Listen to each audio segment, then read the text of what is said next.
শীতকালে এই রেসিপিটা আমরা অনেকেই পছন্দ করি। শীতকাল মানেই হচ্ছে কচি কচি পালং শাক, আর সেই শাক দিয়েই বাড়িতে তৈরি করুন এরকম পালক পনির। তাহলে চলুন দেরি না করে শুরু করা যাক আজকের রেসিপি পালক পনির। পালক পনির বানানোর জন্য প্রথমে আমি একটা কড়াইতে জল নিয়ে নিয়েছি। এই জলের মধ্যে পরিমাণ মতো একটু লবণ দিয়ে দিয়েছিলাম। জলটা খুব ভালোভাবে ফুটে এসেছে। এর মধ্যে আমি দিয়ে দেবো কেটে রাখা পালক শাক, খুব ভালোভাবে ধুয়ে বেছে রাখা ছিল, আর কিছুটা পরিমাণ ধনেপাতা। এই দুটো শাককেই 5 মিনিট একটু আমি জলে ফুটিয়ে নেব।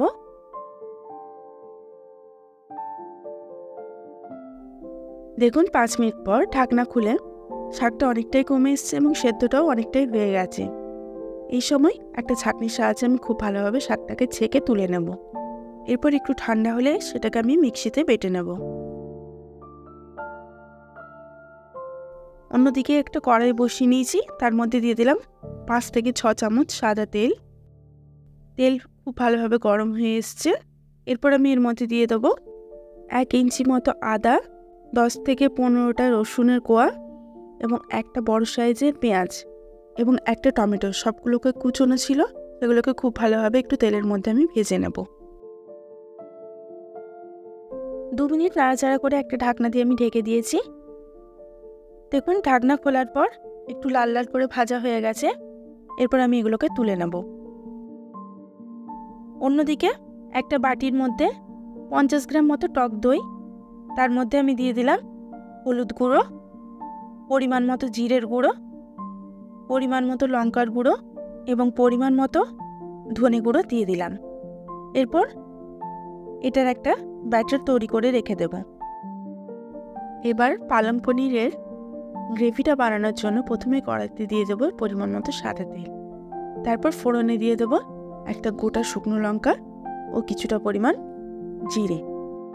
এরপর ওই তেলের মধ্যেই আমি দিয়ে দেবো ফ্যাটানো টক দইয়ের যে ব্যাটারটা তৈরি করেছিলাম সেইটা। এরপর এই ব্যাটারটাকে খুব ভালোভাবে কষিয়ে নিতে হবে। 2 মিনিট খুব ভালোভাবে কষিয়ে নেওয়ার পর বাটি ধোয়া জলটাও একটু সামান্য পরিমাণ দিয়ে দেব।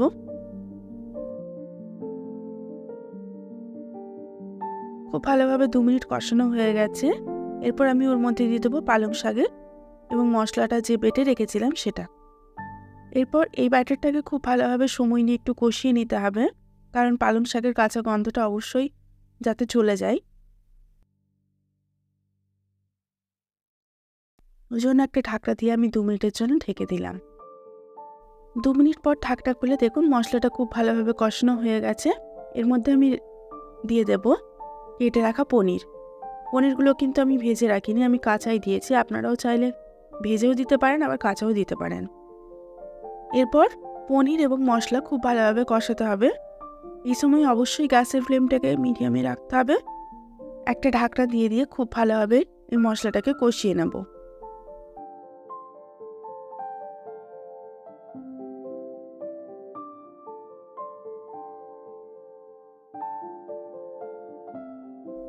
দেখুন 5 থেকে 7 মিনিট পর ঢাকনা খুলে গ্রেভিটা কি সুন্দর হয়ে এসছে এবং গ্রেভিটা একদম ঠিকঠাকভাবে হয়ে গেছে এবং ওপর থেকে দেখুন তেলটাও ছেড়ে এসছে। এই সময় ওপর থেকে আমি ছড়িয়ে দিলাম 1 থেকে 1.5 চামচের মতো ফ্রেশ ক্রিম। ক্রিম যদি কারোর বাড়িতে না থাকে অবশ্যই এই সময় একটু বাটার দিয়ে দেবেন, দেখবেন এর টেস্ট হবে অপূর্ব। পর আপনারা গরম গরম সার্ভ করুন। লুচি, রুটি, পরোটা যে কোনো জিনিসের সাথে কিন্তু এই পালক পনির খুব ভালো যায়। আপনারা দেখতেই পেলেন আমি কত সহজভাবে এই রেসিপিটি তৈরি করেছি। আপনারাও বাড়িতে অবশ্যই তৈরি করুন এবং আমাকে কমেন্ট করে জানান আমার এই রেসিপি আপনাদের কেমন লেগেছে। আমার রেসিপি যদি ভালো লেগে থাকে তাহলে অবশ্যই লাইক, শেয়ার, কমেন্ট করবেন। আর আমার চ্যানেলে নতুন হয়ে থাকলে অবশ্যই চ্যানেলটিকে সাবস্ক্রাইব করে পাশে থাকবেন। সুস্থ থাকবেন, ভালো থাকবেন। আবার দেখা হবে অন্য একটি রেসিপির সঙ্গে।